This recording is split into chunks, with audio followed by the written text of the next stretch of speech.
이번 풍문의 주인공은 자신이 사기 피해를 준 스타입니다. 밝혀지지 않는 얘기가 하나 있습니다. 여성 활력이 좀 있다. 여자분이 계속 바뀌긴 바뀌었어요. 이 호스트카 마담한테 사실 누가 가량의 돈을 뜯어낸 거죠. 그런데 이게 다가 아니었더라고요. 총으로 사람을 쐈다라는. 쓰러져서 일어나지 못했습니다, 결국은. 이거는 이제 전혀 뭐 뉴스에 나오지도 않았고 덮여있는 내용인데. 소름 끼친다. 지금 누구 얘기를 하시는 거예요? 쓰시면 돼요. 이분이었습니다. 깜짝 놀랐어요, 저는. 제가 알고 있는 분이에요. 사기를 사기를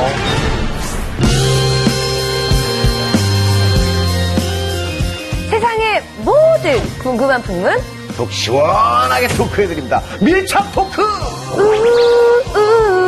풍문으로 들어쇼. 지금 시작합니다!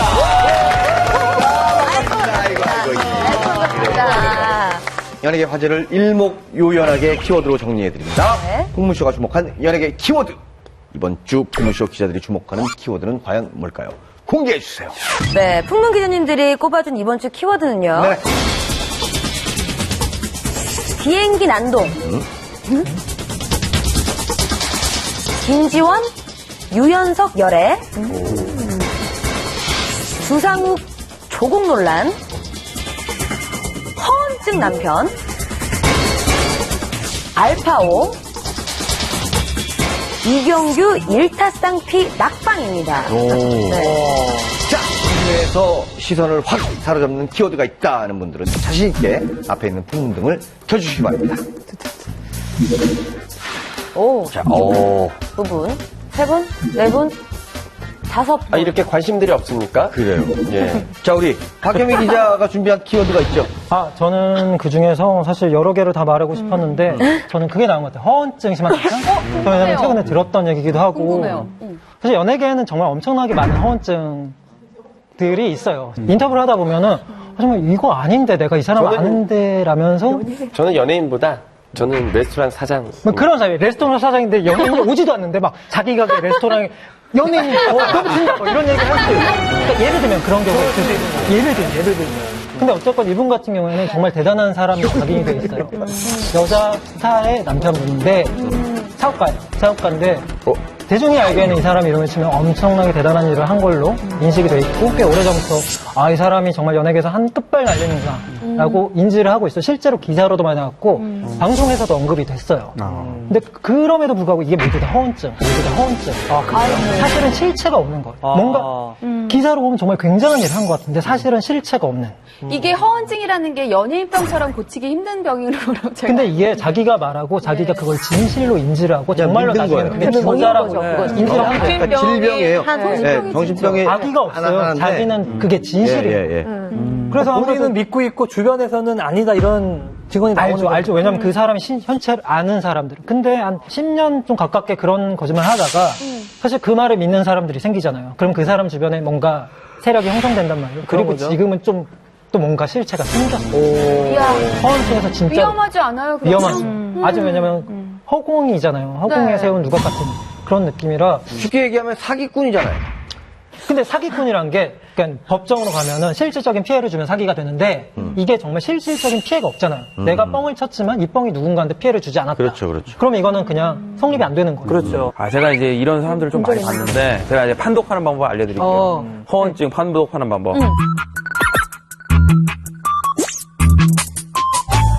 투자를 받거나 돈을 달라고 그러잖아요. 그런 식으로 접근하면은 제가 봤을 때는 거의 95% 이상 다 그거 아니냐. 네, 그러니까 돈을 달라고 그러는 사람들이 워낙 많거든요. 제 주변에도. 근데 그런 분들은 허언증의 분들은 본인이 이게 돈을 달라고 하지 않고 그 라인을 엮어요. 그래서 그걸 그래서 찾아내기 내가 되게 누구 힘들어요. 안다 그러면은 또 내가 누구 안다 또 누구 안다 그러다가 또 저 사람은 저 사람 안 해? 그래서 신뢰도를 쌓게 되고 신뢰를 이런 식으로 쌓아서 나중에는 투자를 받고 알아서 뭐 또 투자를 이런 할수 식이죠. 첫 번째가 뻔하죠. 수진 씨가 잘하는 방법 아니에요? 제가 잘하는 방법. 역시 술술 나오더라. 이렇게 말해서 원래 리얼했어. 연예계란 곳이 누구 한 명 뜨면 공영진이 떴다. 키웠다는 사람이 한 500명 나와요. 맞아요. 그런 분명히 느낌. 밝혔지만 키운 사람은 공영진 씨 부모님밖에 없어요. 네, 다시 한번 정말 옳은 소리십니다. 맞아요. 제가 선택한 키워드는 비행기 난동. 예. 비행기 난동. 얼마 전에 있었는데 또 있나요? 사실 비행기가 소문나기 좋은 곳이잖아요. 밀폐되어 그럼요. 있고. 또 그다음에 이제 비즈니스 같은데 또 연예인들도 계시고 그래서. 네네. 예, 요거는 뭔가요? 말씀하신 것처럼 정말 비행기 안에서는 조심 또 조심해야 되는 것 같아요. 많은 분들의 주목을 받을 수밖에 없는데 스타 A씨 같은 경우에는 요걸 약간 좀 등한시 여겼다고 해야 될까요? 감정 조절에 실패한 사례로 꼽힐 수 있을 것 같아요. 남편과 그때 여행을 떠나는 당시였지만 사이가 좀 좋지는 않았나 봐요. 남편분이 먼저 들어와서 말도 안 하고 그냥 비행기에 탑승을 한 거죠. 뒤늦게 한참 있다가 들어온 이 스타 A씨가 왜 먼저 들어왔냐고 비행기 내에서 소리를 꽥 지르고 일으켜 세운 다음에 따기를 쫙! 남편이요? 연기는 아니죠? 임성원 드라마 한 중 아닌 거죠? 아닙니다, 아닙니다. 여배우라서 그런가 드라마랑 현실을 혼동하는 건 아닐까라는 생각이 드는데. 몰입감이 좋아서. 싸대기 때린다는 거. 아니,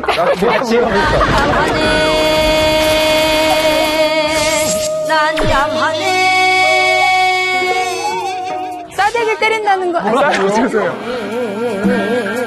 단어가 되게 경박스러운 단어가 튀어나와요. 아니, 뺨을 때린다. 죄송합니다. 그 세계는 지났잖아요. 예, 지났는데. 차라리 국밥이라고 하세요.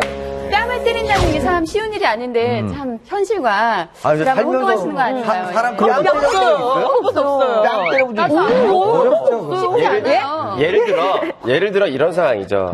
뺨을 때려서 남편분이 정말 말도 안 되게 욱하는 반응이면 사실은 그거는 급작스럽게 때린 겁니다. 근데 우연하게. 우연하게 네. 감정 조절을 못해서 근데 때리고 그걸 가지고 얘기를 또 하고 뭐하고 이렇게 되면요 늘상 맞은 거예요. 둘이 있을 때도 때린 거죠. 둘이 있을 때 때린 거죠. 그게 자연스러운 거면? 그 사람이 이런 거. 예. 아니 뭐 비행기 덜 얘기가 당하죠. 나와서 말인데 사실 저도 좀 재밌는 걸 들은 적이 있거든요. 근데 굉장히 톱 스타 여배우의 남편분이 그 비행기에서 승무원한테 미혼인 척하면서 명함을 주면서 밥 한번 먹자고 했는데 그거를 여러 명한테 비행기를 타실 때마다 하셨나 봐요. 그래서 좀 많은 승무원들이 저한테 얘기를 해주더라고요. 자, 그분이 연예인은 아니신가요? 아니죠. 노코멘트 하겠습니다. 그럼 연예인이 있다고 하니까 명함. 궁금해. 근데 아까 비행기 안에서 뺨 때렸다고 그랬잖아요. 네. 저도 근데 사실 충격인데 그 사람들이 있는 곳에 뺨 때리기 쉽지 않아요, 사실은. 네. 근데 실제로 비행기 안은 아니지만 호텔에서 지인들하고 만나는 자리에 연예인 부부예요. 지금은 당시에 결혼 직전이었거든요. 근데 여성분이 결혼을 하기로 예정돼 있는 남자 연예인 뺨을 때렸어요. 지인들 앞에서. 아까처럼 사전에 무슨 불쾌한 일이 있었겠죠, 두 사람. 그래서 지인들 앞에서 부부끼리 뺨을 여행 때리는 가면 거는. 불쾌해요. 맞아요. 불쾌해요. 정말 이유 없이 아무 이유 없이 불편해요? 위험 발언하지 마세요. 그러니까 불쾌하잖아요. 인기 아이돌 그룹 신정환 씨. 부동산 투자 사기를 당해서 제작자 투자한 금액만 20억 원이 것으로 알려졌습니다.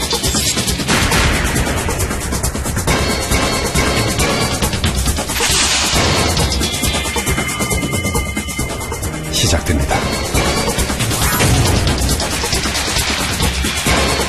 톱스타 정우성 씨가 사기를 당한 사건입니다.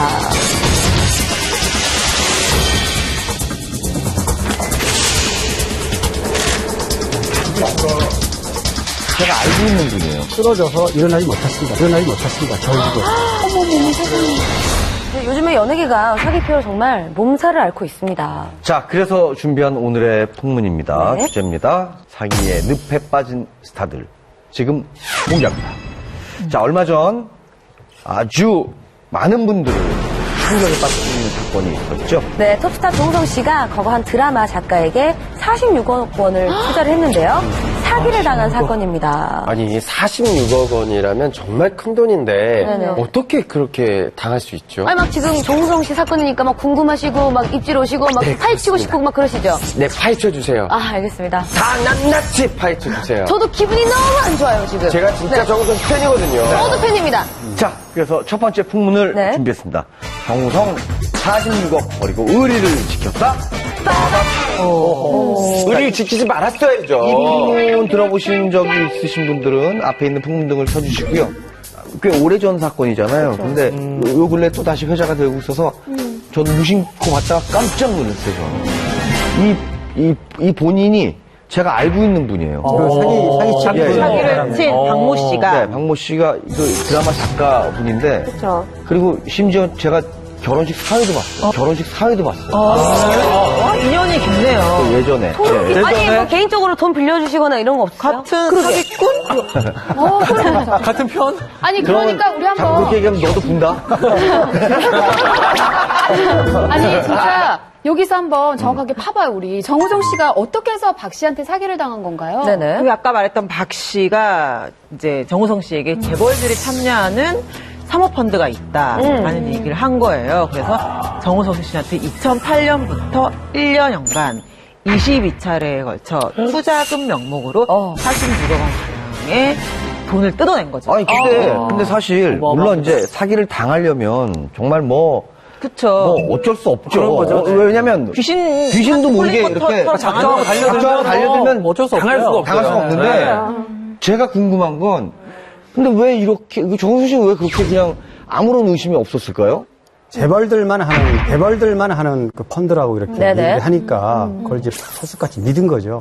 그게 이제 믿기가 됐던 거고. 재벌들이 하기 때문에 드러내놓고 할 수는 없고. 그렇지. 비밀스럽게 굉장히 프라이빗하게 하는 거다. 근데 실제로 그 펀드가요, 사모펀드가 되게 많이 있어요. 제가 알기로도 여러 군데 사모펀드가 있고, 그 펀드가 참, 그 재벌들이 참여하는 그 사모펀드가 뭐예요, 지혜 씨? 사모님들이 참여하는 사모님들이 하는 사모펀드. 강남에 굉장히 많은 펀드죠. 그럼요. 그 유명한 좀 있는 재벌 사모님들이 계서 사모펀드를 만들어줬는데 그게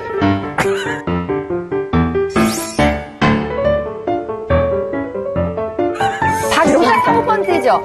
예? 박씨가 사모님이니까. 지혜 씨, 남편들이 하면 남편 펀드예요? 그러니까 사모펀드가 뭐예요? 네, 사모펀드 뭐냐면 50인 이상이 하게 되면은 모이면은 그런 이제 공모로 속하게 되고요. 49명 이하로 들어가면 이제 사모예요. 프라이빗하게 모여서 펀드를 만든다고 해서 사모 펀드인 거죠. 근데 이제 여기서 좀 말이 안 되는 건 누구나 주식을 아시는 분들은 이거 사기라는 걸 알 수가 있는 부분이 첫 번째 사모펀드는 돈이 없어서 여러 명이 힘을 합쳐서 만드는 게 펀드예요. 근데 재벌 펀드라는 거는 재벌 펀드 들어보신 적 있어요? 재벌이 돈이 없어서 돈을 모아가지고 같이 펀드를 하는 것도 말이 안 되는 거죠. 재벌이 모일 이유가 없잖아요. 재벌이 돈이 없을 리가 없잖아요. 그리고 두 번째로 이게 그 금융인가 받지 않는 분이 사모펀드를 만들었다는 것은 제가 말이 헛나오는데 만들었다는 것은 유사수신행위예요. 이것은 잘못된 이거 범법 행위죠. 이희진 씨 출연한 이후로 오늘따라 굉장히 제일 똑똑해 보여요. 한 번 얘기했어요. 되게 똑똑해 보여요. 왜요? 오늘 자, 희진 씨. 그럼 또 하나 알려줘요. 유사수신은 뭡니까? 유사수신행위는 이제 투자가 되지 않았을 때 미리 금융업의 인가를 받지 않는 사람들이 돈을 모으는 거예요. 1,000만 원씩 돈을 받아서 그 돈을 가지고 이제 투자를 했을 때는 유사수신행위가 되는 거예요. 돈을 받은 거니까. 불법인 겁니다. 이렇게 똑바로 말을 하면은 나도 이 사람 믿을 수 있다 싶어서 돈을 꿔주잖아요. 그렇게 되는 거죠. 그렇죠. 예. 그러니까 그럴 타입이잖아요. 이 사람 믿어도 된다. 라는 생각이 좀 들기 시작했어. 저도 깜빡 팔리는 거죠. 당하겠다, 야. 정우성 씨가 CF도 많이 하고 그래서 돈도 많은 것 같긴 하지만 그래도 46억 원이라는 건 굉장히 큰 돈이잖아요. 이거를 적극 투자한다는 건 굉장히 쉬운 결정이 아니었을 거라고 생각을 해요. 그러니까 예를 들어 이유가 뭘까요? 이 박 씨 같은 경우는 또 스타 작가이니까 친한 연예인분도 굉장히 많고 또 마당발이었다고 해요. 또 친화력이 좋아서 같이 작품했던 스타들은 애정하면 다 돈독한 관계를 길게 장기간 유지하고 있었다고 해요. 마당발 믿을 거 못 됩니다. 마당발 치고 깊은 관계 없어요. 만약에 대표 마당발도 제가 항상 수식어로 쓰고 있습니다만. 제가 얕아요. 네, 그래요. 되게 얕아요. 궁금한 거는 유명한 작가니까. 정우성 씨가 이렇게 큰 돈을 이제 사기를 당했고 혹시 다른 사람들까지도 이제 연루가 돼서 총 액수가 어느 정도인지 궁금한데요. 그렇죠. 지금 알려지지 않은 부분이 또 있습니다. 왜냐하면 정우성 씨가 워낙 많은 돈을 사기라고 그러면 사실 투자 개념으로 지금 돈을 집어넣었다가 못 받는 거거든요. 근데 원래 이제 드라마 작가 90년대 중반에 인기 드라마를 몇 편 썼습니다. 이 박모 씨라는 작가분이. 근데 이제 이분이 최근에 이 사모펀드 외에 드라마를 찍겠다, 드라마를 제작한 내가 직접 집필하고 이렇게 해서 주변에 몇 사람들을 또 끌어모아서 사기를 친 액수가 또 꽤 됩니다. 이거 정말 참. 답답하네. 아니, 그럼 그 돈들 다 어떻게 했대요? 일단은 이제 박모 씨가 여러 가지 사업을 벌였어요. 아, 그래요? 작가를 한동안 하다가 뭐 패션 사업이라던가 아니면 출판 사업도 했고요. 근데 이런 걸 하면서 사실은 그런 돈을 끌어모은 돈을 자기 사업에 투자를 해가지고 잘못된 거죠. 잘 됐다면 이런 일이 벌어지지 않았겠죠. 아니, 근데 진짜 그 생각 들어요. 그 비즈니스 하시는 분들, 사실 이분이 대놓고 난 사기를 칠 거야는 아니었잖아요. 원래 그냥 비즈니스 하려다 보니까 투자를 해라 하다가 그 돈이 어디로 갔는지 모르니까 이게 사기가 된 거잖아요. 그렇죠. 그러니까 옛말에 그냥 어른들이 그런 말씀 하셨던 것 같아요.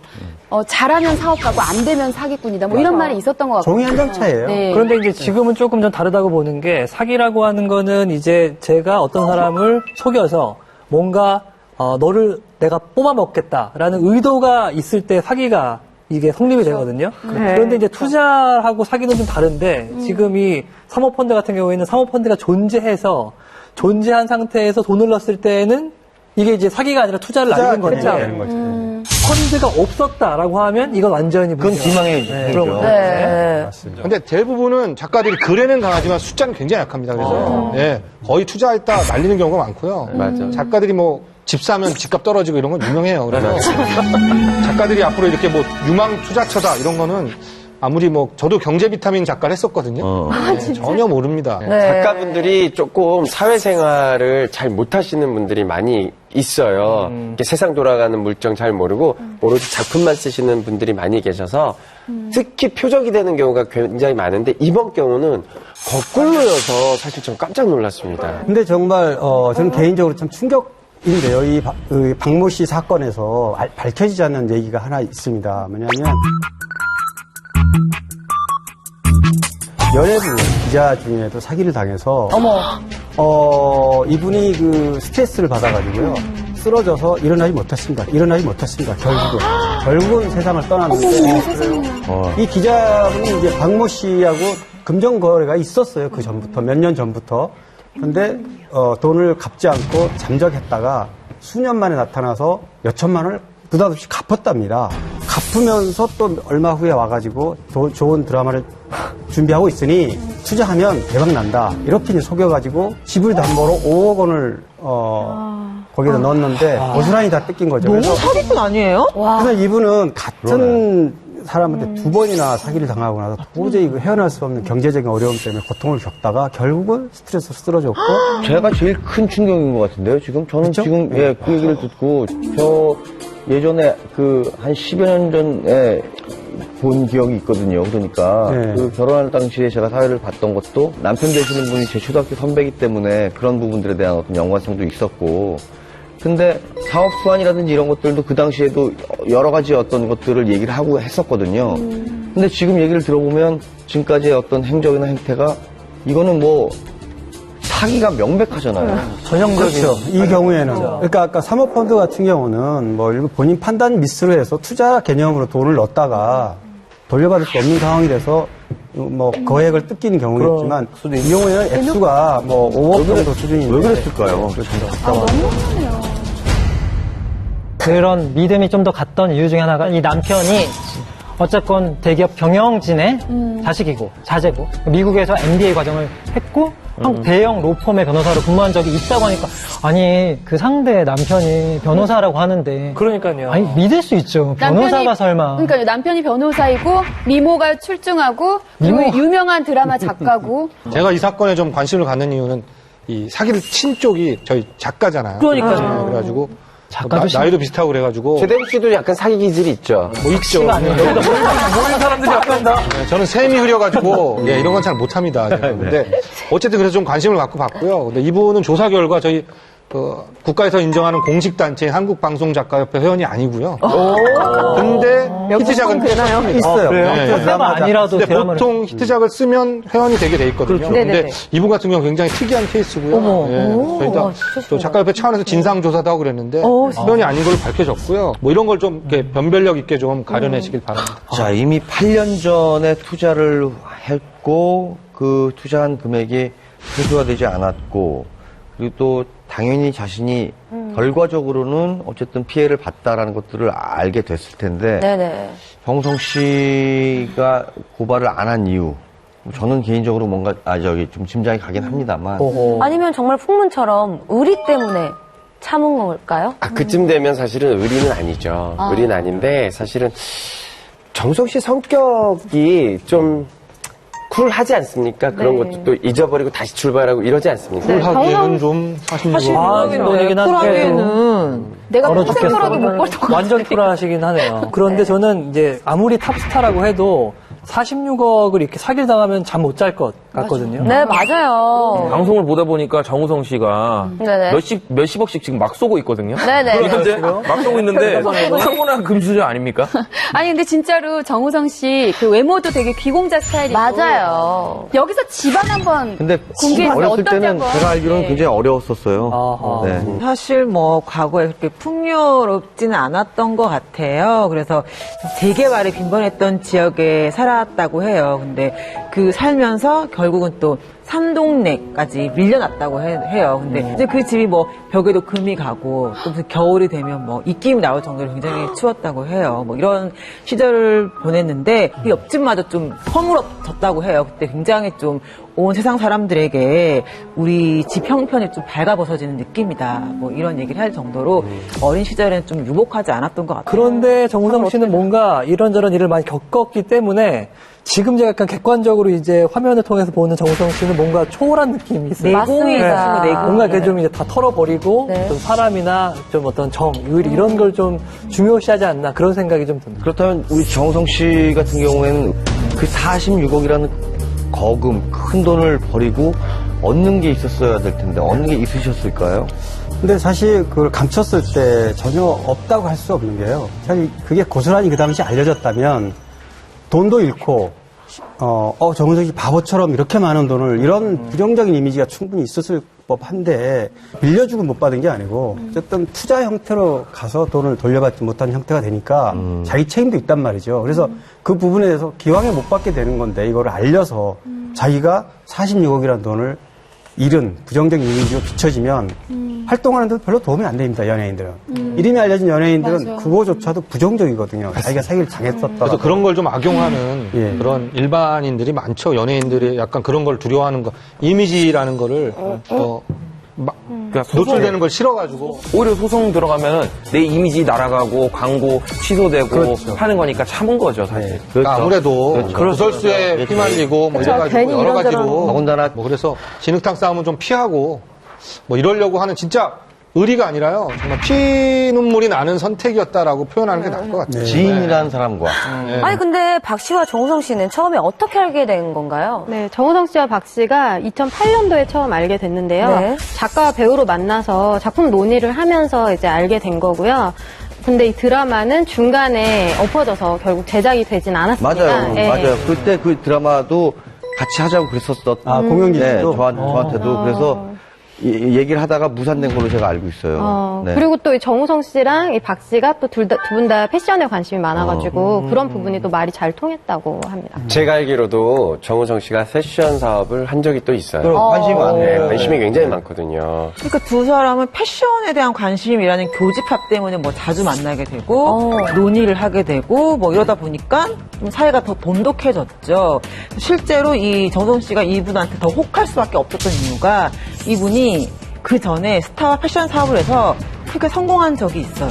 더더욱 믿을 수밖에 없었던 거죠. 그럼 어떤 분들이 있을까요? 그분들이 이제 주로 그 박모 씨가 자기 작품 썼던 그 프로그램에 드라마에 주인공 맡았던 배우들이 그러니까 있죠. 뭐 미녀 탤런트 A 씨 그리고 뭐 중견 탤런트 B 씨 등등이 있는데요. 뭐 2004년 주말 드라마 주인공이었던 이 A 씨 같은 경우에는요.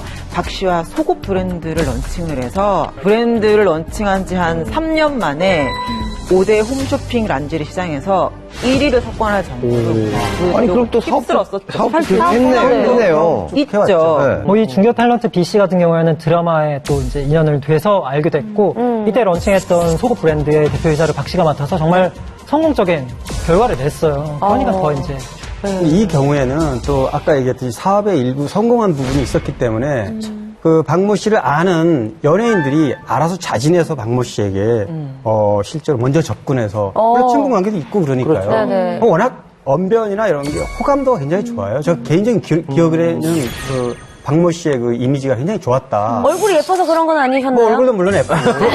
강 국장님, 예. 그럼 도동환보다 예쁩니까? 뭐 지금은 뭐 좀 그렇지만 넘어가겠습니다. 네. 그리고 이제 실제적으로 이제 투자를 했던 이유가 성공한 케이스도 있었고 또 정우성 씨가 패션에 대한 어떤 사업에 대한 관심도 있었기 때문에 뭐 사업 노하우도 배우고 이런 것 때문에 이제 투자도 하면서 뭔가 좀 가까워진 것이 아닌가 생각이 들거든요. 쇼킹합니다, 정말. 그러니까 연예인들은 사실은 그렇습니다. 돈을 소득이 일정하지 않거든요. 월급쟁이들처럼 차라리 그러면 규모의 경제를 할 수 있는데 많이 벌 땐 많이 벌고 또 놀 때는 쫙 놀고. 맞아요. 그리고 과연 내가 몇 살까지 또 이걸 했으면 미래에 대한 불투명한 거 있기 때문에 이런 아이템이 있으면 혹하게 돼 있어요. 안정적으로 뭔가를 이렇게 수익을 내고 싶어 하는 거죠. 그래서 이제 같이 들어가는데 사실 연예인들 장부 볼 줄 모르고요. 그래서 거의 100이면 그리고 연예인들은 약간 뭐라고 해야 되나 좀 친절해야 되니까 사람들한테 네네. 장사 같은 거 하더라도 막 퍼주고 그리고 홍석천 씨처럼 잘 보너스도 안 주고 그래야 되는데 매섭게. 옛말에 그 돈을 빨리 날리고 싶으면 의류 사업을 해라라는 말이 있잖아요. 그런 말이 있어요? 네, 그런 말이 있어요. 그런 말이 있는데 그렇게 의류 사업이라는 게 철이 지나면은 재고가 쌓이게 되고 그리고 광고 비용이 엄청나게 많이 들어가기 때문에 제 생각에는 사모펀드라는 거를 만든다고 해서 그 돈을 자신의 이제 사업하는 의류 브랜드, 특히 홈쇼핑 한다고 그랬는데 홈쇼핑은 홈쇼핑에 떼주는 게 30% 정도로 어마어마하거든요. 근데 이런 쪽에 좀 많이 쓴 게 아닌가 이런 생각이 드네요. 그래서 그 박 씨가 지금까지 해왔던 패션 사업 총 이게 매출이 대략 어땠나요? 당시 수입이 연매출 60억 원? 60억 원? 정도 이 정도 됐다고 하니까 잘 됐다고 봐야죠. 연매출 60억이면 웬만한 중소기업 괜찮은 거죠. 규모잖아요. 우리 석천 씨도 연매출 60억은 버시잖아요. 넘죠. 넘으시잖아요. 네. 연매출 한 1,000억 될 거예요. 지금 누구 얘기를 하시는 거예요? 홍진영 씨 얘기하는 거예요? 아니, 홍석천 씨. 아유, 동진영 씨 왜 이러십니까? 아이고, 홍석천 씨. 아이고, 왜 그러십니까? 아이고, 홍 사장님. 예. 한때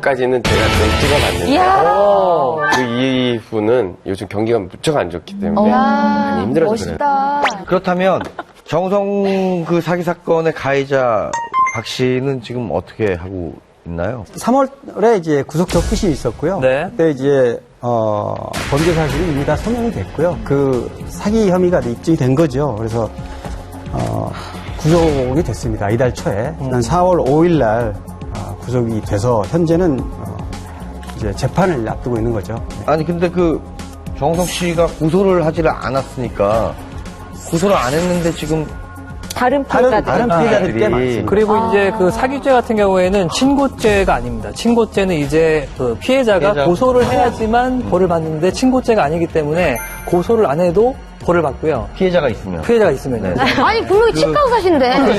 변호사라고. 예, 맞아요. 변호사신가? 이제 아까 돈을 빌려주고 못 받고 이런 경우가 많아가지고 저희 의대 몇 수로 갔어요? 혹시 법대하다 안 돼서 아니요, 의대 아니요. 갔어요? 한 번에 갔습니다. 알겠습니다. 그냥 S대는 법대든 치대든 네. 비슷비슷한 성적으로 들어가는 거예요. 열심히 힘듭니다. 노력하겠습니다. 굉장히 마음은 아프고 다쳤지만 여기서 만약에 더 이 시시비비를 가려서 뭔가 끝장을 보는 것이 결코 본인한테 좋지 않다라고 생각을 했을 것 같아요. 그래서 실제로 정우성 씨가 이런 얘기를 했어요. 나는 투자를 했고 그 투자에 실패했을 뿐이다. 라는 본인의 생각을 밝혔다고. 정말 대단해 보이네요. 영화 정답인 것 같아요. 네. 몇 번 인터뷰나 뭐 이런저런 일들을 만나보니까 굉장히 의리가 있으시고 좀 이렇게 쿨한 성격이더라고요. 그리고 좀 약간 포근해요. 사람 자체가. 예, 좀 따뜻한 면이 있어요. 그래서 이제 주변에 어려운 분들한테 좀 큰 돈을 손뜻 빌려주기도 하고. 어떤 일들이 있었나요? 그러니까 한 예로 이제 예전에 김정태 씨랑 영화 똥개를 같이 찍었는데요. 그때 이제 두 분이 친분이 생긴 거예요. 근데 당시에 김정태 씨는 좀 무명에 가까웠거든요. 근데 좀 집세를 내기도 어려운 그런 상황에 처해 있었대요. 근데 그때 당시에 이제 뭐 일주일 안에 몇 천만 원을 내야 되는 그런 상황이어서 조금 이렇게 너무 고민을 많이 하다가 어렵게 정우성 씨한테 이제 돈을 조금 빌려줄 수 있냐고 이렇게 부탁을 하게 됐던 거죠. 아, 근데 사실 이렇게 돈 빌려달라는 부탁을 받았을 때는 고민을 되게 많이 했었을 것 같아요. 못 빌려줬을 것 같은데. 정우성 어떻게 씨, 됐답니까? 정우성 씨는 한 이틀 정도 시간을 달라라고 해서 고민을 했다고 하는데 이런 부탁을 받는다면 정말 빌려줄 수 있을지. 근데 이제 요즘 정말 어떤 그런 지인이나 이런 분들이, 무슨 톡이나 이런 걸로 이제, 진짜 미안한데, 좀 만나서 얘기 좀 하자. 이런 네, 얘기를 하게 되면, 네. 미리 이제, 야, 돈 얘기라면 하지 마. 이렇게 아예 듣고 싶지가 않고 약간 좀, 약간 지인끼리 뭔가 돈거리 하는 게 좀 이제는 꺼려지거든요. 왠지 의가 상하는 느낌이 들고, 문제입니다, 정말. 아니, 그래서 우리 김정태 씨한테 네네. 돈을 빌려주셨나요? 그때 김정태 씨는 약간 좀 이미 다 포기를 하고 짐을 싸고 가족들과 정말 길거리에 나앉은 상황에 놓여져 있었는데 그때 정우성 씨가 입금을 해줘서 가족들 모두 지금 굉장히 평생 잊지 못할 그런 감사함을 안고 있다고 해요. 정말 그거는 진짜 못 잊어요. 저도 이제 활동을 2년 정도 안 했거든요. 작년까지. 2년을 안 하니까 정말 있는 돈을 다 썼어요. 그래서 통장에 한 100만 원인가밖에 안 남은 거예요. 그래서 생활비가 없으니까. 그래서 저도 정말 친한 지금 이제 연기자로 활동하고 계신 유명하신 분 C양 언니한테 상황을 얘기를 했더니 언니가 선뜻 먼저 이렇게 빌려주더라고요. 얼마를. 근데 그 정도까지 얘기하기가 저도 제 평생에 한 번도 그런 적이 없었거든요. 그래서 그 어려운 마음도 이해하고 빌려달라고 하는 마음이나 빌려주는 마음이나 둘 다 편하진 않다. 근데 저라도 만약에 누군가가 저처럼 이렇게 부탁을 한다면 저는 주는 마음으로 줄 것 같아요. 그 마음이 얼마나 어려운지 알기 때문에. 정우성 씨의 미담 하나 더 나갑니다. 네. 막 나오네요. 얼마 전에 개봉했던 영화 나를 잊지 말아요. 이 영화는 김하늘 씨랑 정우성 씨가 함께 주연을 했던 영화인데요. 이 영화가 투자자를 찾지 못해서 개봉을 할 수 있을지 말지 굉장히 어떤 위기에 놓여 있었을 그 찰나에 감독과의 인연으로 인해서 몇십억 원의 제작비를 턱하니 내놓은 일이 있었죠. 대단합니다. 그래서 이 감독이 정말 제작 발표 때도 그렇고 정우성 씨한테 엄청 감사하다고 왜 이렇게 돈이 많았죠? 근데 이게 이제 파도 나오는 돈이 너무 많아. 이런 그러니까 돈보다는 감독의 어떤 잠재력인지 가능성을 보고 투자를 한 거죠. 네. 정우성 씨가 김정태 씨한테 어려운 무명 배우에게 집세를 빌려줬다. 이건 굉장히 리얼리티 있고 휴머니티 있고 좋은 사건인데 저는 그쵸, 모든 그거 믿는 것 사건을 같아요. 근데 상식적으로 판단하는데요. 그 잘 나가던 드라마 작가가 또 남편도 괜찮고 뭐 사업도 잘 되고 그랬는데 또 휘청하게 된 굉장히 석연치 않은 부분들이 많아가지고 네네. 이 보강 수사나 이런 걸 좀 통해서 명백히 좀 밝혀졌으면 좋겠어요. 근데 참 이게요, 지금 이거 말을 해도 되나? 이게 조심스러운데. 뭡니까? 이게. 해보세요. 이 호스트바 마담한테 캐스팅을 당한 적이 있었다고 합니까? 정우성 씨가요. 예전에. 이거 길 가다가. 괜찮아요? 이거? 제가 하는 프로그램 무릎팍도사에 나와서 정우성 씨가 말씀하신 거예요? 예, 말씀하신 건데요. 아마 그때 자기가 지하세계로 갔으면 지하세계 판도가 바뀌었다. 이거 짓고 그랬을 거다 했는데 쿨해요. 돈보다는 꿈을 쫓았기 때문에 그러지 않았다라고 얘기했는데요. 여기에 이제 이 한마디에 제 정우성 씨의 가치관이 인생관이 담겨 그리고 있는 또 거죠. 연예계 판도를 바꾸신 분이잖아요. 그럼. 멋있어요. 제가 정우성 씨 때문에 되게 설렌 적이 있었는데요. 왜요? 예전에 그 어떤 영화 때면 누구나 다 설레요. 저도 TV 보면서 설레는데. 네, 아니 영화 네, 무슨 영화 무슨 현장에서 잠깐 이렇게 마주쳤는데 인터뷰하면서 이제 몇 번 보고 하니까 잘 알잖아요. 근데 저한테 이렇게 오시더니 요즘 연애하나 봐? 이렇게 하시는 거야, 그 말투로. 그래서 제가 왜요? 이랬더니 예뻐졌어. 이러고 딱 가시는데 굉장히 가슴이 굉장히 설레네요. 어쨌거나 저쨌거나 진짜 정우성 씨가 지하세계로 가지 않아주셔서 감사하지 말입니다. 왜 너한테 갔니 그럼?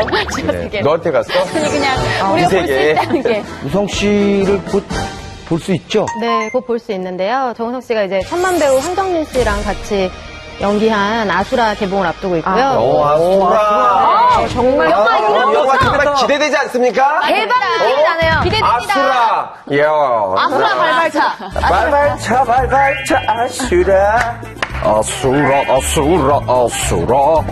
네. 그리고 정우성 씨가 이제 또 영화 촬영 중인 게 있어요. 조인성 씨랑 류준열 씨랑 같이 촬영 중인 더킹 있는데요. 이 기사 제가 썼거든요. 근데 이거 쓸 때 정말 저도 떨리더라고요. 조인성, 정우성의 만남이라서 이야. 정말 기대가 됩니다. 정말 기대됩니다. 원래 정우성 씨가 또 멋지신 건 너무 잘 알고 있었지만 또 이렇게 자세히 들어보니까 또 반할 것 같고 또 굉장히 또 멋있고 성격도 굉장히 좋고 굉장히 멋지신 분이라고 생각이 됩니다. 근데 왜 이런 멋진 분한테 이런 시련이 아마 뭐 앞으로 제가 봤을 때 86억보다 더 큰 돈 많이 다 오실 그럼요. 거예요. 돈 버는 것도 중요하지만 네. 정우성 씨가 제가 봤을 땐 정말 홍진영 씨처럼 네. 똑 부러지는 성격에 여자가 있어야죠. 여자가 있어야 이게 관리가 되는 거지. 혼자 그렇게 남자 혼자 오래 살잖아요. 네네. 아, 저 굉장히 똑 부러지는데. 절 보세요. 뭐요? 저 진짜 똑 부러지거든요. 서로 자기 아, 둘이 라이벌입니까? 당신이 똑 부러진다고요? 네. 똑 부러뜨리고 싶네요. 정우성 씨, 힘내세요. 어머, 둘이 함께 있네요. 아, 예. 예.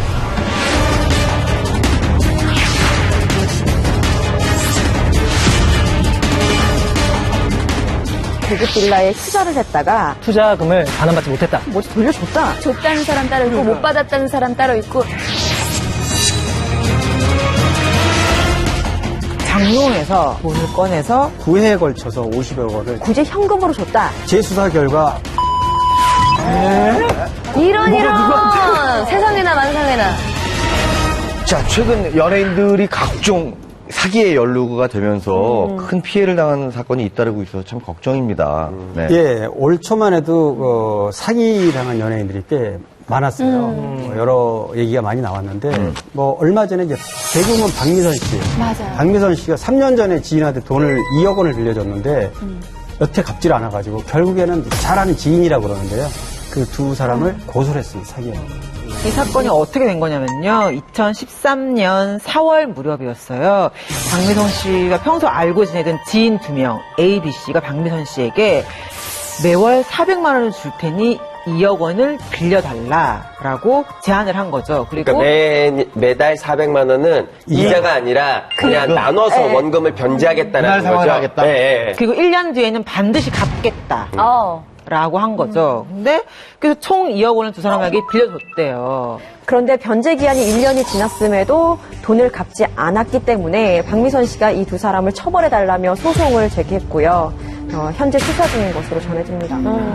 배우 이종석 씨도 있잖아요. 네, 이종석 씨도 사기를 당했었는데요. 그 연예 관계자 한 분이 그 자사의 배우인 것처럼 속여가지고 이종석 씨의 인감 도장을 위조를 해서 이제 한 7억 원 정도를 챙겼던 일이 있었습니다.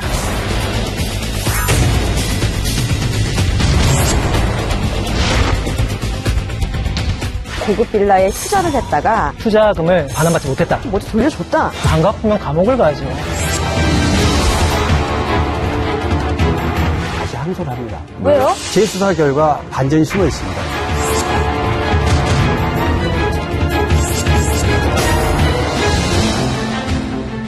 구회에 걸쳐서 50여 원을 굳이 현금으로 줬다. 또 문제가 있는 거죠. 이번에는 절친했던 두 사람이 돈 때문에 건널 수 없는 강을 건넌 소송을 짚어볼까 합니다. 준비한 풍문, 바로 인순이 그림 2점과 우정을 바꿨다? 자, 나도 이런 풍문을 들어봤다 하시는 분들은 앞에 있는 풍문등을 켜주십시오. 자, 우리 세 분이 켜주셨는데, 네. 우리 인순이 씨와 그림 2점의 이야기는 뭐, 사실 좀 오래된 얘기 아닙니까? 네, 뭐 최성수 씨 부인과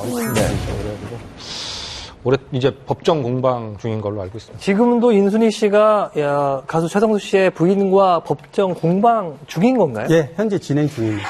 아직도요? 네. 그러니까 두 사람이 인연이 악연으로 바뀌었던 게 2011년 11월 때부터인데요. 이때 인순이 씨가 최성 씨 부인을 사기 사건으로 고소를 하면서 이제부터 악연이 시작됐다고 볼 수 있죠. 근데 두 분이서 도대체 무슨 일이 있었길래 친한 사람을 고소하는 사건이 발생하게 된 거죠? 인순이 씨가 최성수 씨의 부인이 하는 고급 빌라의 신축 사업에 투자를 했다가 수익금은커녕 원금조차 제대로 받지를 못하면서 고소를 한 사건인데요. 당시 인순이 씨가 말하기로는 정말 몇 년을 끙끙 앓다가 고소를 하게 됐다라고 적힌 걸 보니까 그 법적 공방까지 가기까지는 좀 많이 마음고생이 있지 않았나 싶어요.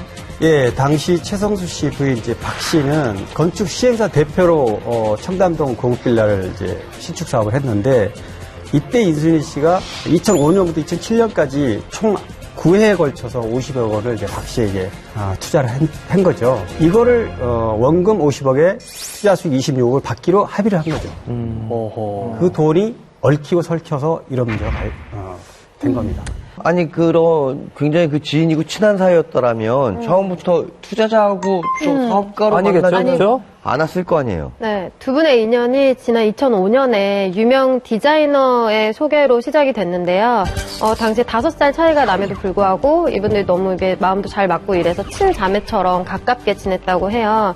그리고 또 최성수 씨와 인순이 씨도 가요계도 소문난 절친이고 해서 부부끼리도 함께 뭐 같이 자리를 하고 그랬다고 합니다. 그렇다고 하면 네, 청담동의 이 고급 빌라는 잘 안 된 겁니까? 왜 이렇게 뭐가 문제 생기고 고소한 건지 궁금한데요.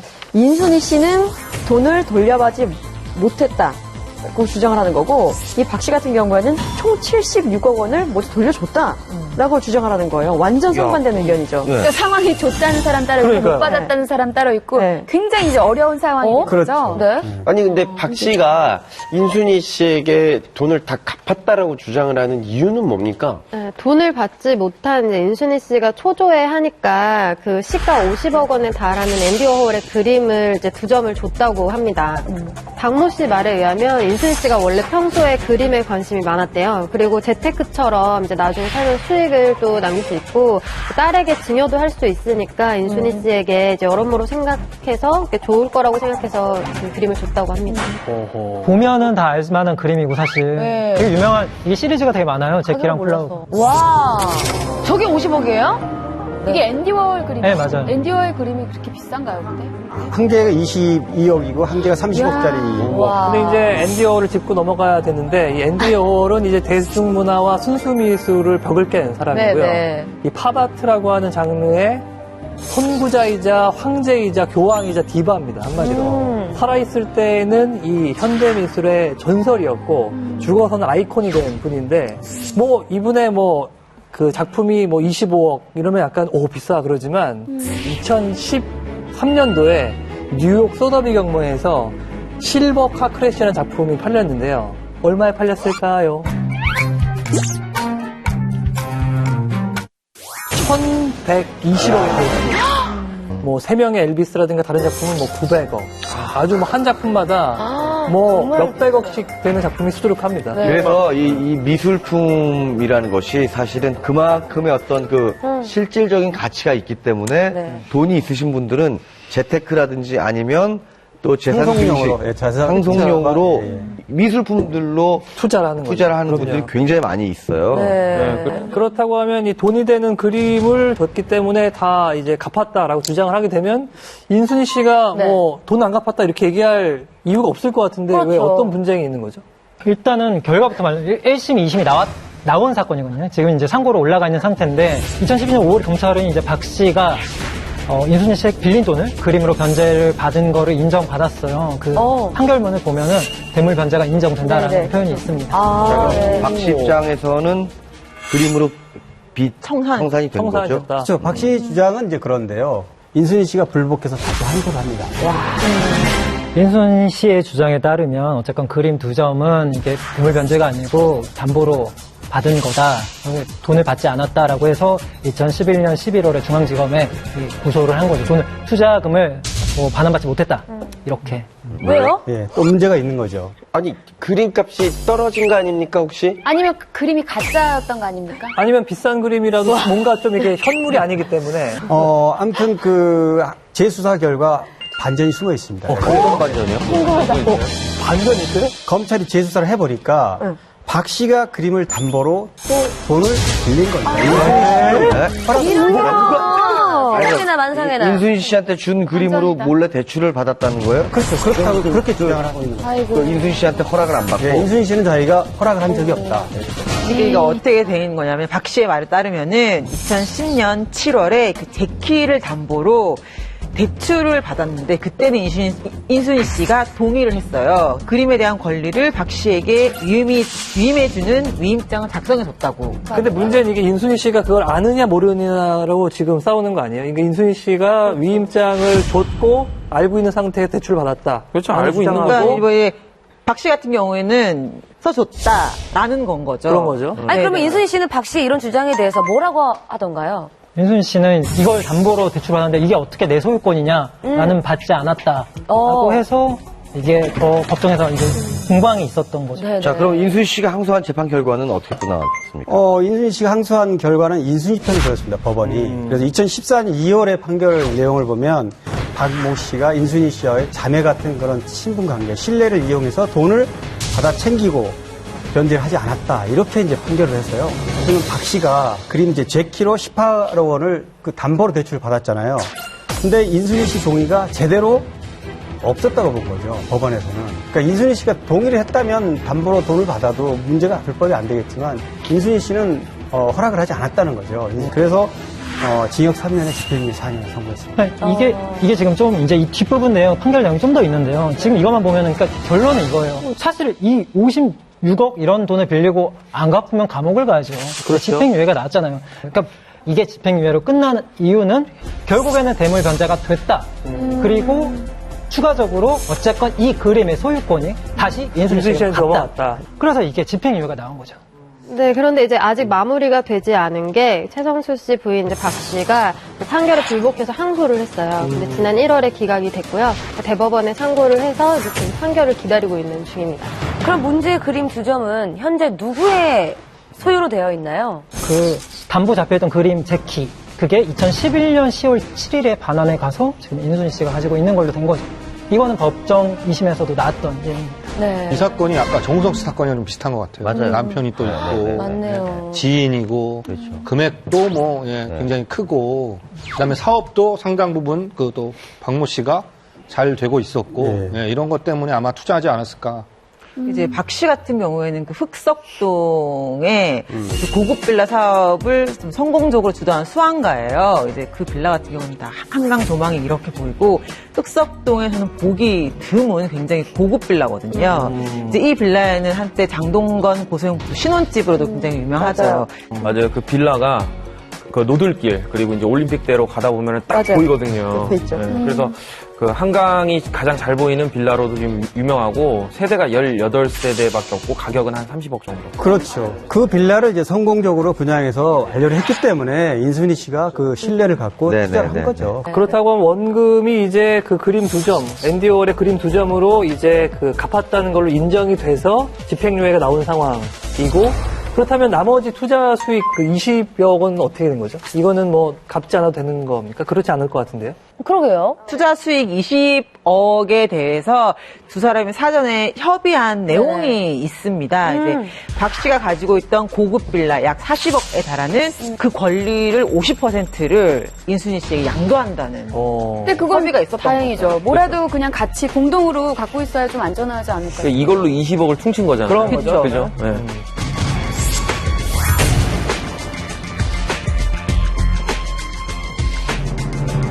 그런데 이제 인순이 씨가 박 씨를 고소한 내용을 보면 이제 청담동 빌라는 매매 대금이 40억 6천만 원, 40억 정도 되죠. 이거를 박 씨가 횡령했다고 이제 주장하는 겁니다. 나중에 그러니까 법정 싸움이 진행이 되다 보니까 이런 부분에 대해서도 상대방의 어떤 약점이나 흠을 잡고 있는 거죠. 두 사람이 반반씩 분양권을 가지고 있는데 박 씨 혼자서 그걸 팔아버렸다라는 겁니까? 아니, 근데 박 씨 주장은 또 달라요. 박 씨는 부동산 경기가 침체가 돼서 빌라가 이제 팔리질 않으니까. 그러니까 빌라가 순조롭게 분양이 돼서 잘 갔다면 별 문제. 아무런 문제가 없는 거죠. 투자금도 다 회수되는 거, 빌려준 돈 갚고 이러면 되는데 그게 안 되다 보니까 돈이 묶이다 보니까 결국 돈으로 인한 갈등이 생겼던 거고, 또 뭐 법정 상황으로 간 거죠. 일단 두 분은 이걸로 사기 그 공방이 일단락 된 겁니까? 새로운 국면을 맞이하게 된 건이 또 하나 더 있어요.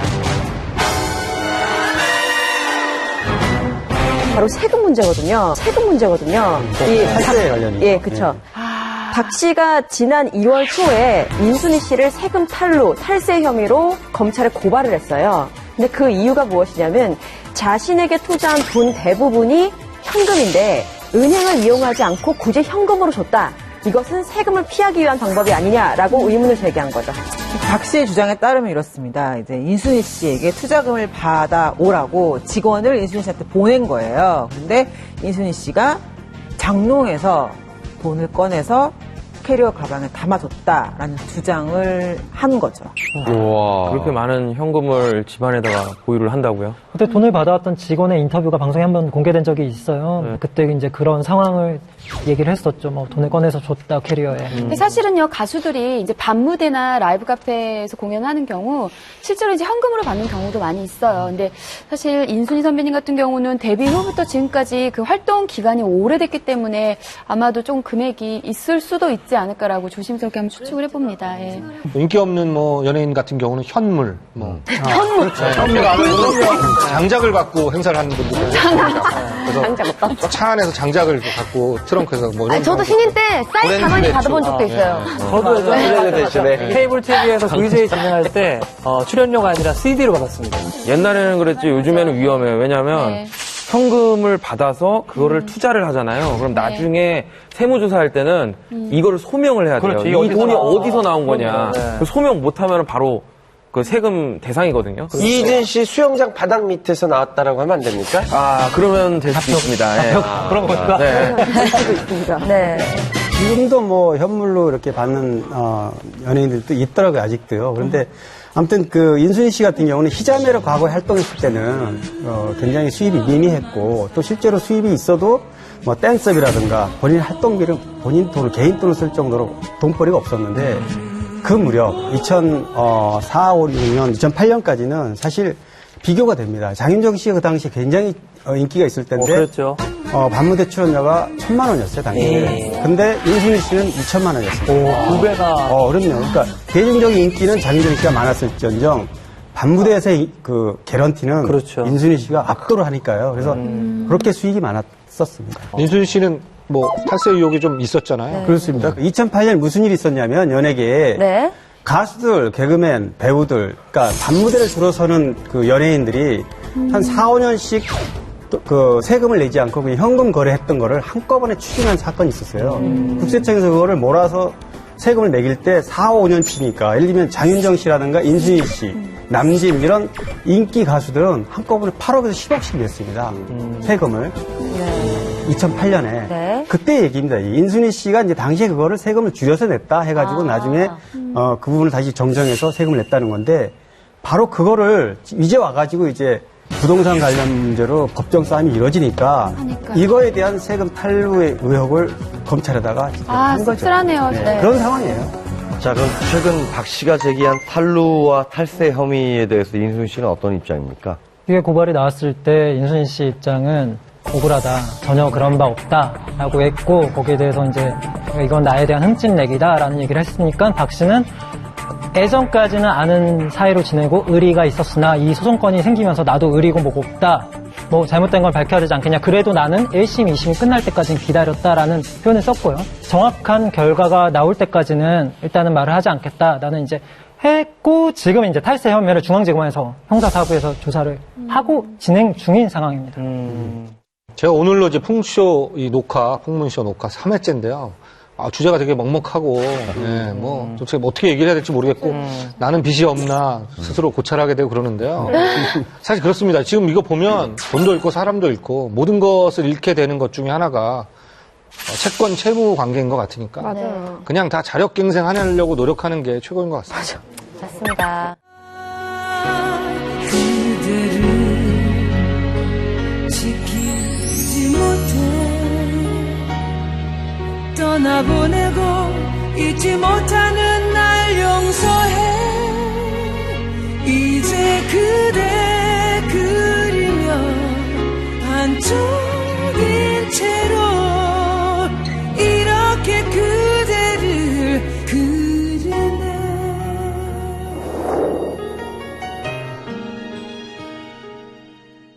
근데 반대로 또 연예인이 약간 이 사기 혐의로 피소되거나 이런 어떤 좀 안 좋은 일도 있었죠? 개그맨 이혁재 씨 같은 경우에도 지인인 사업가 A 씨에게 돈을 한 3억 정도 빌리고 나서 갚지 않아서 고소를 당했던 일이 있었죠.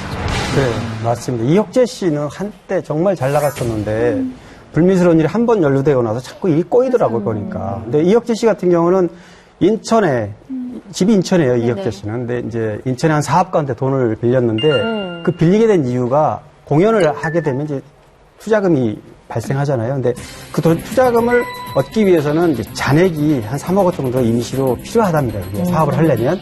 그래서 그 돈을 임시 변통을 잠깐 빌렸던 건데 못 갚아가지고 사기 혐의로 피소가 된 거죠.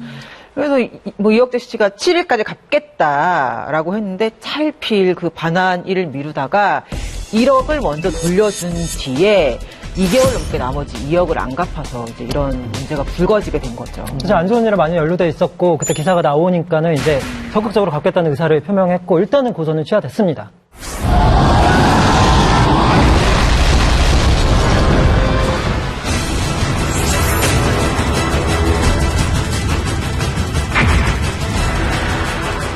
밝혀지지 않는 얘기가 하나 있습니다. 총으로 사람을 쐈다라는 진짜 진짜 쏜 거잖아요. 진짜로요? 네. 진짜 쏜 거예요?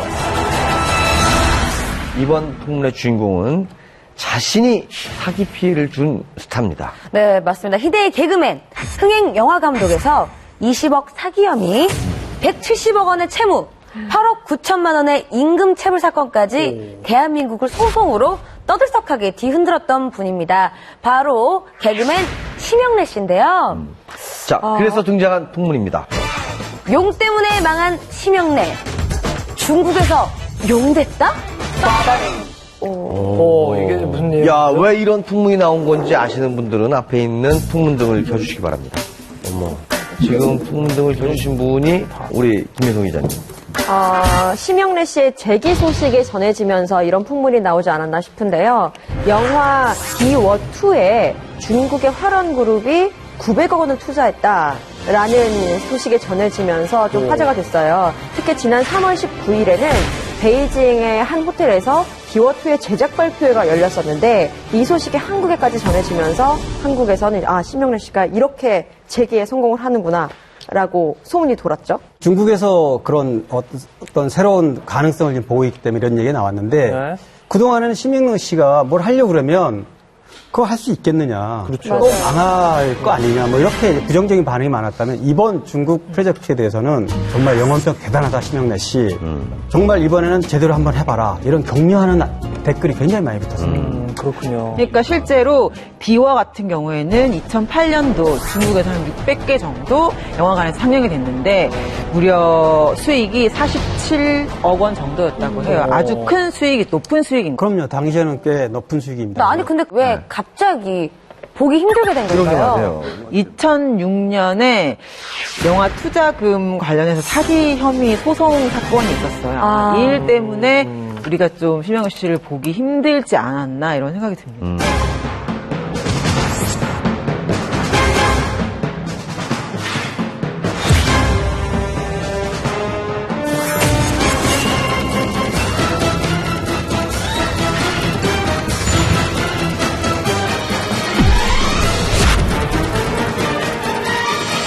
근데 이게 어떤 사건이었죠? 2004년인데요. 사실 이제 심영래 씨가 영화를 제작하다가 여러 가지로 이제 빚에 쪼들리다 보니까 이제 투자자들 많이 끌어모았습니다. 그건 사실 뭐 본인도 인정하는 부분이고요. 2004년에 시멘트 한 업체에 40억 원의 돈을 이제 투자비로 받았는데 그 중에서 25억 원은 갚았고 나머지 15억 원을 이제 갚지 못한 걸 기한 내에. 그래서 그게 사기로 피소가 됐습니다. 뭐 하지만 2009년에 서울 남부지검은 뭐 이 사기 혐의에 대해서 심영래 씨 무혐의 처분을 내렸습니다. 근데 돈을 빌리고 갚지를 못한 건데 어떻게 판결이 난 거죠?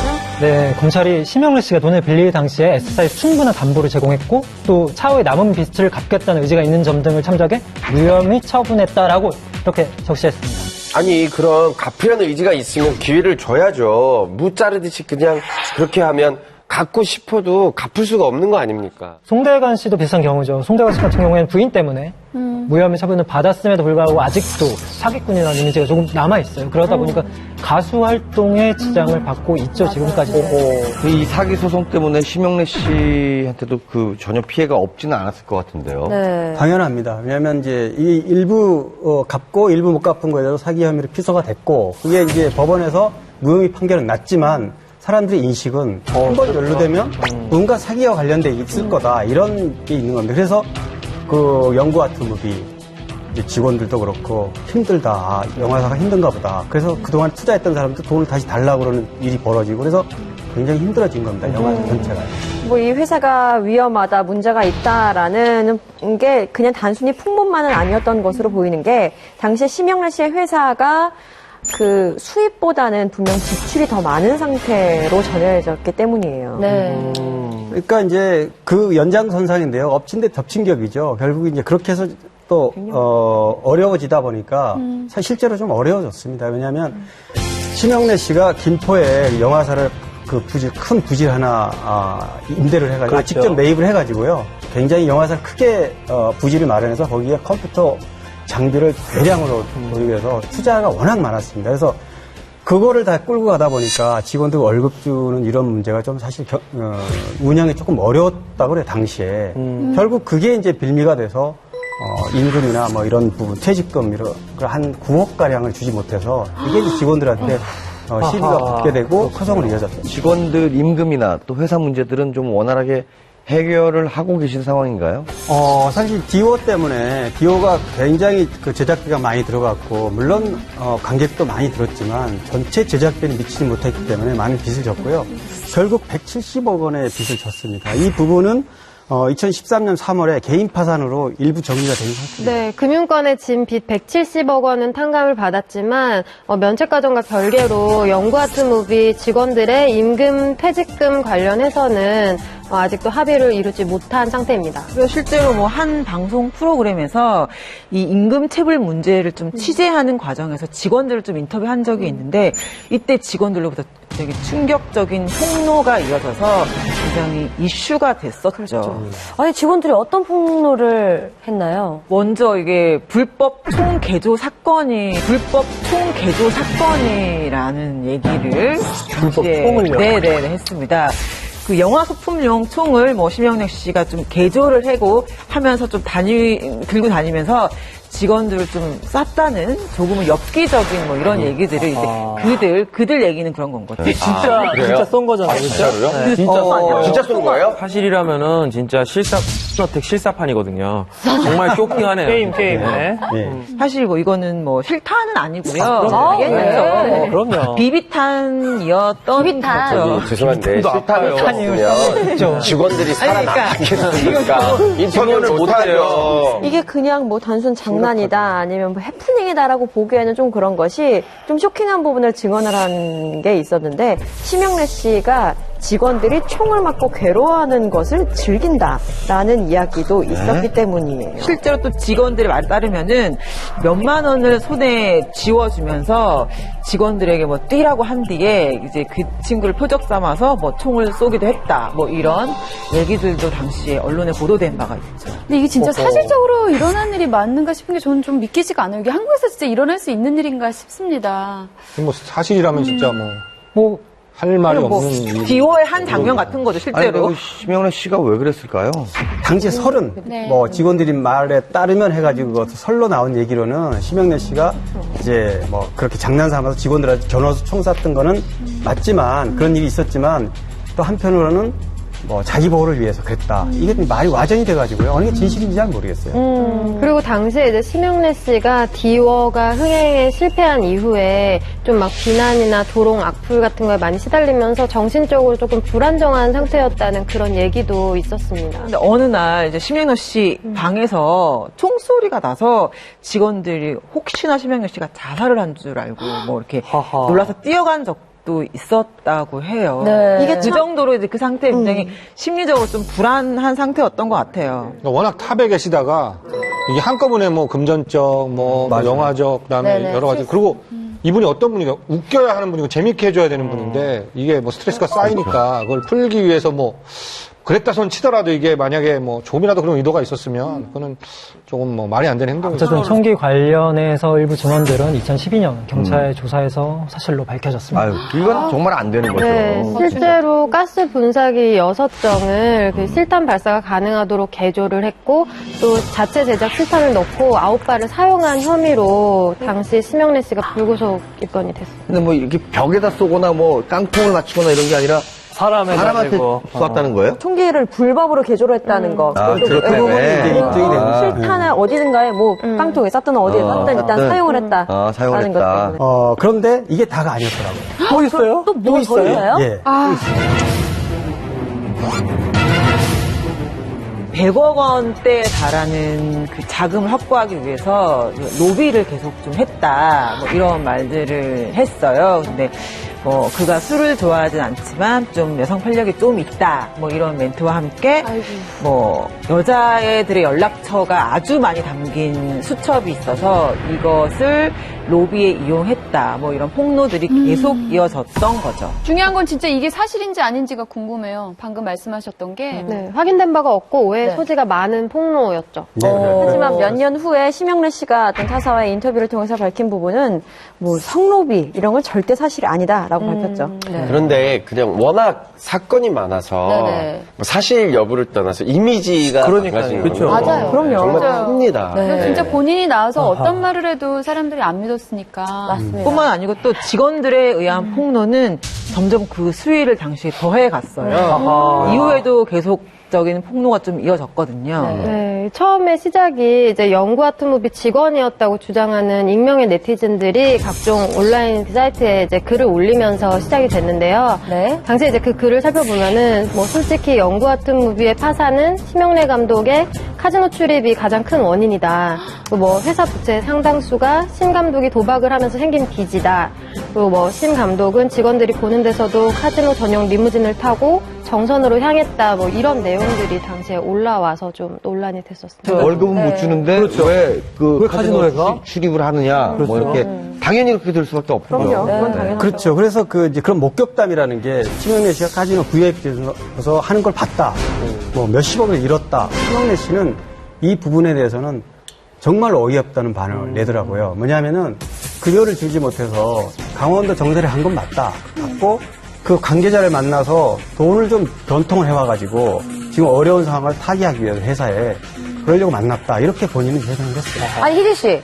정선 카지노 VIP룸. 네. 아무나 못 들어가지 않아요? 그리고 회사의 뭐 대표나 뭐 심영래 씨 정도면은 들어갈 수 있고 들어가면은 이제 판돈 같은 경우에 기본 이제 5만 원, 제일 조그만 게 이제 5만 원인데 창피해서 5만 원씩 쓰는 사람은 없습니다. VIP 룸에서 기본 뭐 10만 원짜리 해서 10개 하면은 100만 원 그리고 뭐 몇백만 원씩 왔다 갔다 하거든요. 저는 1시간 만에 거기서 5억 잃은 사람도 봤습니다. 그렇기 때문에 1시간 만에요? 주변에 많이들 뭐 좀 지나다 보니까 또 나중에 막 구속되시고 그러더라고요. 예. 주식하고 도박 얘기는 참 이희진 씨가 왜 이렇게 빠삭해요? 주식은 이해가지고 도박은 왜 이렇게 잘하세요? 제가 좀 주변에 많이 잃어봤어요, 사실. 그래서 잘 알고 그런 이진 씨도 그럼 이제 끊어요. 카지노에 가게 되면 없는 게 세 가지가 있는데요. 첫 번째는 시계가 없고, 그쵸. 두 번째 창문이 없고, 세 번째 거울이 없습니다. 거울은 자기를 볼 수 없어. 자기의 어떤 그 초토화된 상태를 확인하게 되면 정신 차리고 이제 자, 거기다 그걸 하나를 해야겠다. 더 추가하자면요. 라스베가스 같은 경우는 산소가 계속 공급이 돼요. 잠이 오지 않게 하려고 24시간 자지 않고 도박을 하라고 산소가 공급된다고 합니다. 참 무서운 곳이에요, 진짜.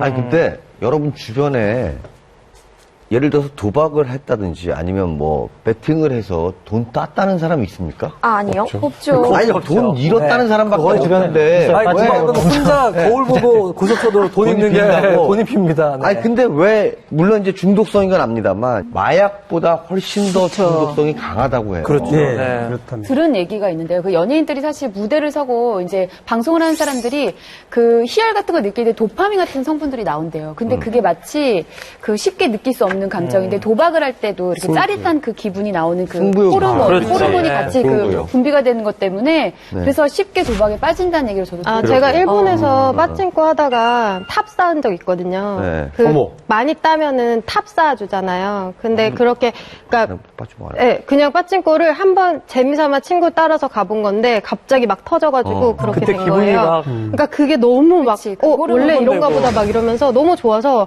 그 다음에 딱 갔다가 그 딴 거 다 잃었죠.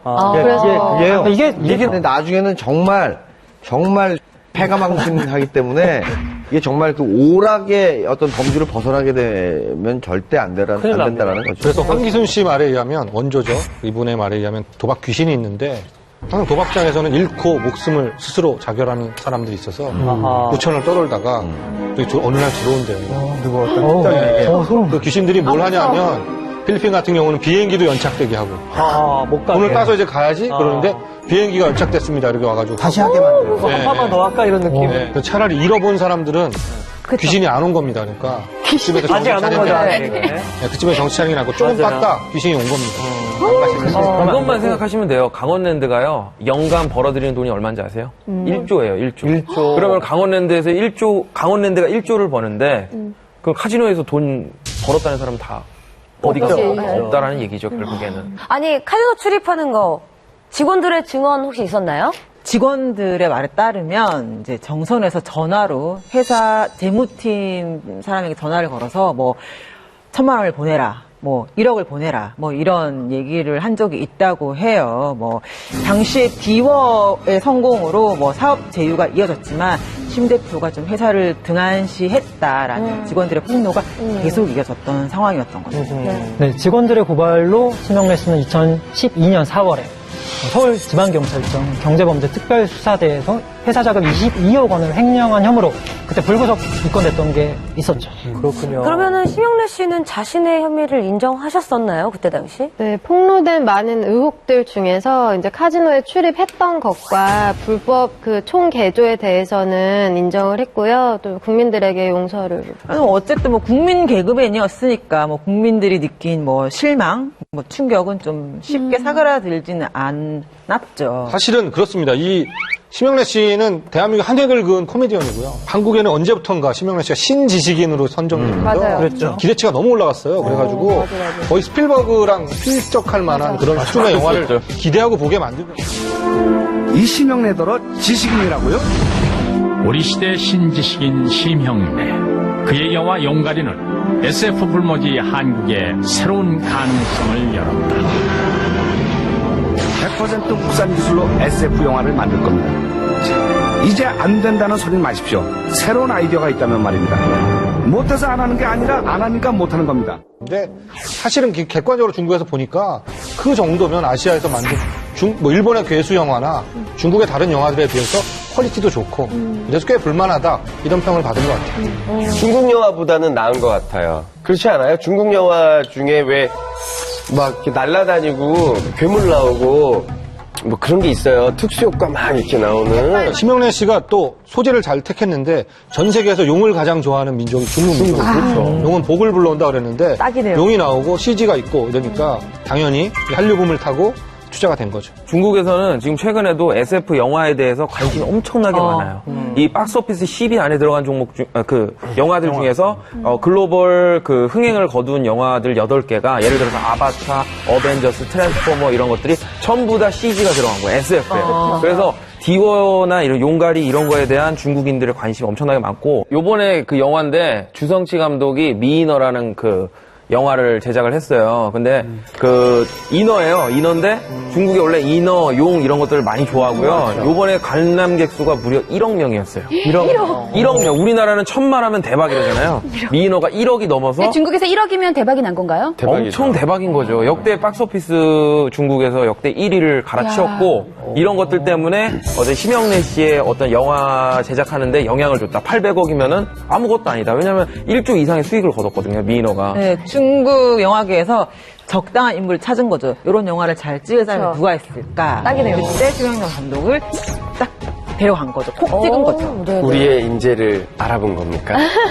그러게요. 그런데 사실 이제 중국에서 그런 가능성을 보고 있는 거는 전 맞다고 봐요. 심영래 씨가 디워로 크게 대박을 내진 못했지만 그래도 800만 이상을 모았거든요. 국내에서만. 그런데 이제 전체 제작 규모가 워낙 많다 보니까 이게 실패한 영화로 지금 기록되어 있는 거지. 가능성에 대해서는 괜찮다고 봐요. 그런데 이번 이제 심영래 씨 그 중국 여론은 뭐였냐면 하필이면 한국에서 망한 심영래 씨하고 하느냐 이런 부정적인 여론도 일부분 있었다는 거죠. 저도 사실 이 기사를 보고 왜? 위도는 왜? 라는 생각을 했던 사람 중에 한 명인데 중국에서는 좀 달랐나 봐요. 그러니까 기자들 한 200여 명 정도의 기자가 모였고 한 4박 5일 동안 이게 진행이 됐다고 하니까 어느 정도 관심이 있다는 건 맞는 것 같고 이게 뭐 긍정적인 관심인지 부정적인 관심인지 아직은 모르겠으나 어쨌건 중국에서 이 심영래 감독의 행보에 대해서 귀추가 주목된 건 확실한 것 같습니다. 아니 근데 900억 원이라는 돈은 굉장히 큰 액수잖아요. 그럼요. 예. 중국 돈이 눈먼 돈이 아니잖아요. 그냥 아무렇게나 투자하지는 않는단 말이죠. 심영래 씨 그 디워2에 대한 가능성을 봤기 때문에 투자를 하는 거고, 심영래 씨 본인 놀랍다고 그래요. 사실은 지금 얘기했듯이 90억 원도 아니고 900억 원을 투자한다. 그렇게까지 기대하지 않았다는 거죠, 네. 심영래 씨는. 근데 900억 원을 투자 받으면 정말 제대로 디워2를 한번 만들어 보겠다. 이런 그 의욕을 갖고 있습니다, 심영래 씨. 네. 예, 5억 개인이니까 우리나라 돈은 한 900억 정도 디워2에 투자하는 거죠. 아무래도 이제 1편보다 훨씬 더 스케일 크게 만들려고.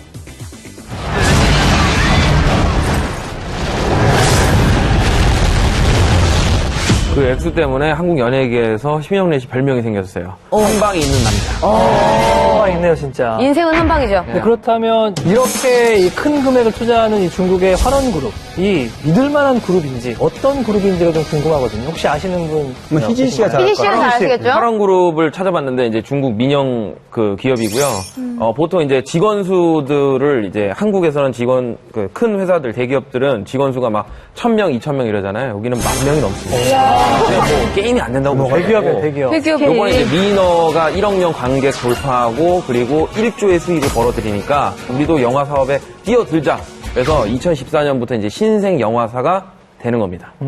예, 하론그룹의 이신 회장은 중국 최고의 마케팅 전문가로 정평이 나 있습니다. 중국에서 판매량 1위인 슈에화 맥주, 여기에 마케팅을 무려 16년간이나 런칭해서 성공을 시켰던 그런 분입니다. 무슨 맥주요? 슈에화 맥주? 저희가 생각했을 때는 중국은 무조건 찐따인 줄 알았는데 판매 1위는 따로 있군요. 근데 이제 요즘은 정말 영화가 성공하려면 중요한 게 마케팅이거든요. 그렇죠. 마케팅을 어떻게 하느냐에 따라서 내용이 별로 아니어도 전 세계적인 히트를 할 수가 있는데 맞습니다. 이분이 정말 마케팅 전문가라고 하니까 어떤 내용인지 모르겠지만 왠지 기대가 좀 되고 마케팅이 빵빵하게 되지 않을까. 화런그룹의 이신 회장이 심영래 씨에 대한 믿음도 굉장합니다. 뭐냐면 일단 이번 작품 디워2를 성공시켜서 수익이 나면 수익 금액의 15%를 심영래 씨한테 준다는 약속을 했는데요. 만약에 이 프로젝트가 성공해서 이 영화 디워가 히트를 한다면 심영래 씨는 완벽하게 재기할 수 있는 기회가 되는 겁니다. 아니, 제가 봤을 때는 심영래 선배님이 재기하고 다시 성공하려면 우리 공영진 선배님이 또 출연을 해주셔야 되고 그 옆에 제가 또 같이 출연을 해야 좋은 기운 받아서 그리고 여자 배우는 그 옆에 제가 아니죠. 주제곡도 불러야죠. 연기만 아유 주제곡을 이지한테 양보하려고 그랬다. 잠깐만요. 디워2는 같이 하자. 거의 다 심영래 키라고. 그럼요. 너무 좋아했고요. 그리고 우리 세대 때 연구 없다 이러면 정말 쓰러졌습니다. 그러니까 연구가 먼저 있어서 그게 파생돼서 맹구가 나온 것 같아요. 기본적으로 먼저 제일 먼저 레전드로 그 원조를 하셨던 분은 심영래 씨인 것 같아요.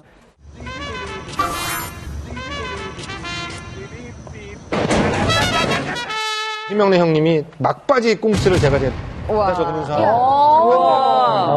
뭐 작품명은 좀 부끄럽습니다. 슈퍼파워 김치맨이라고. 본 적 있는 것 같아요. 네, 김치 먹으면 힘내는 거예요. 그래서 알랑무 표창도 던지고. 그게 이제 방송될 때 SBS에서 방송됐거든요. 네. SBS 예능국에 전체 전화가 울립니다. 유치한 거 그만하라. 이제 그만해라. 네, 그러면 숙직하는 분이 토요일 날이라 막 전화 받아서 열심히 하고 있습니다. 노력합니다. 이런 생각은 나는데 0세에서 9세 사이에는 엄청난 인기였고요. 지금은 좀 유치할지 모르지만 당시에는 슬랩스틱 코미디가 굉장히 인기였죠, 인기였고 치고받고 넘어지고 이런 거 좀 지금 유치하지만 심영래 씨가 단연 압도였고요. 그런데 인기도 최고였습니다. 아니, 우리 최동 작가님, 아까 좀 전에 이제 그 심영래 씨와 같이 이제 코미디 프로그램 하셨다고 하셨잖아요? 네네. 그때 당시에 심영래 씨는 지금 유재석 씨와 그다음에 강호동 씨에 비교해서 어느 정도의 인기였나요? 유재석 곱하기 강호동 곱하기 신동엽 제곱? 곱하기 또 누구 있어요? 또 갖다 붙이자고. 맞아. 김수라, 송중기. 그러니까 코미디언들을, 지금 있는 코미디언들 다 합쳐놔도 단연 원탑이었습니다. 이분이 이제 일화가 뭐가 있냐면 교육부에서, 당시는 교육부가 아니었죠. 하여튼 교육부 같은 곳에서. 문교부에서 봤습니다. 연식 나왔습니다. 문교부에서 하는 거 아니에요? 그 KBS로 공문이 왔다고 합니다. 안녕하세요와 연구 없다를 하지 말아달라고. 왜요? 왜냐면 애들이 맞아요. 경례 한번 안녕하세요. 이걸 하고 성진이요. 이렇게 하니까 애들 교육이라고 안 좋다고 그걸 안 하면 안 되겠냐. 맞아요. 공문이 올 정도로 인기가 대단했죠. 그럴 만큼 우리 최 작가님이 말씀하신 것만큼 심형래는 거의 신드롬이었어요. 신드롬. 이분은 뭐 단연 톱입니다. 뭐 최양락 씨 있지만 한 10년을 톱으로 해볼 것인 분이고요. 그럼 먹으셨다고 해도 돼요. 씹어 먹으신 분이고요. 영구야! 연구 없다. 같이 가. 아이고 눈탱이야. 아이고 우리 동네에서 최고 인기야 바보야. 어떻게 할래? 집봐.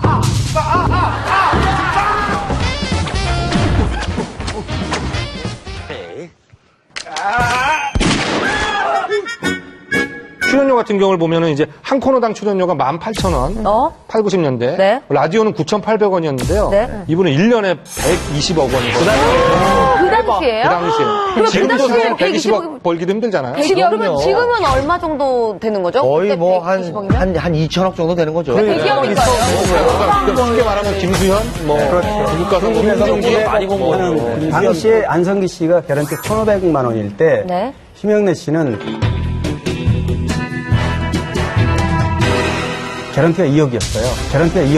그러니까 아무튼 그 당시에는 최고로 돈 많이 버는 연예인 중에 아니 국민 배우 안성기 선배님이 1,500을 받았는데 심현 씨 2억 받으셨어요. 그래서 실제로 당시에 최고 인기 많았던 분이 8, 90년대 조용필 씨예요. 그렇죠. 근데 가왕.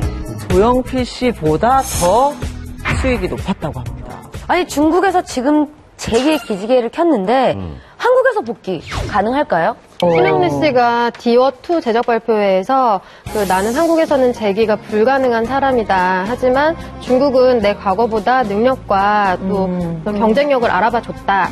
그래서 너무 고맙고 열심히 하겠다고 말씀을 했습니다. 그리고 또 덧붙이면 심형래 씨가 이제 방송에 출연 제약이 있는 건 아니에요. 그래서 그동안에 1년에 우여곡절이 있었지만 그거를 심형래 개인의 어떤 도덕적이나 어떤 문제로 삼지를 않는다는 거죠. 지금도 방송은 본인이 스케줄이 맞으면 출연할 수 있습니다. 그래요. 뭐 사람이 이게 오를 때가 있으면 내려올 때가 있잖아요.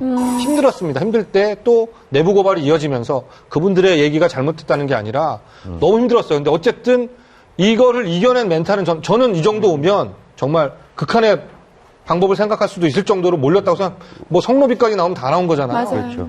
그럼에도 불구하고 재기한다라고 하고 어쨌든 재기의 절반에서 성공한 거에 대해서 그러게요. 저는 뭐 개인적으로 그 업종의 후배로서 큰 박수를 보내고 싶습니다.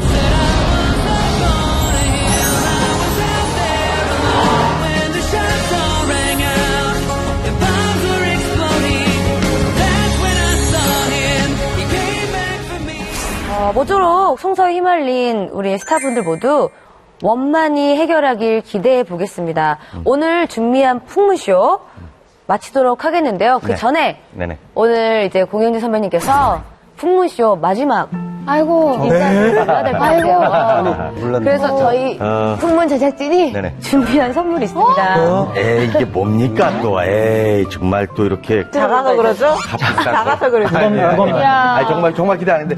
사실 저는 굉장히 우리 패널분들하고도 그랬고, 막 정을 붙이려고 했는데, 제 일신상의 이유로 그만두게 됐어요. 근데 어찌됐든 우리 풍문쇼가 잘 진행됐으면 하는 바람이 있고요.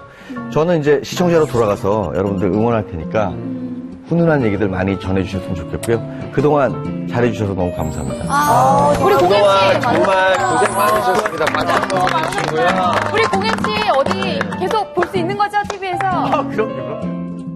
오늘 혼자 진행하도록 하겠습니다. 괜찮죠, 여러분? 네. 괜찮죠? 나는 반댈세. 나는 반댈세.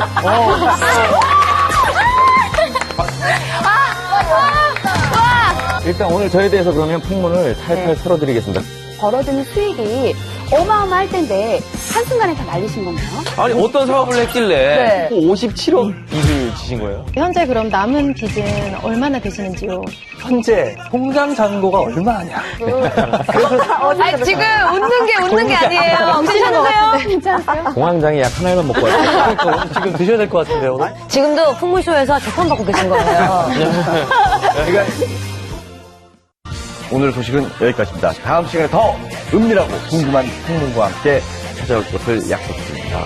감사합니다. 감사합니다.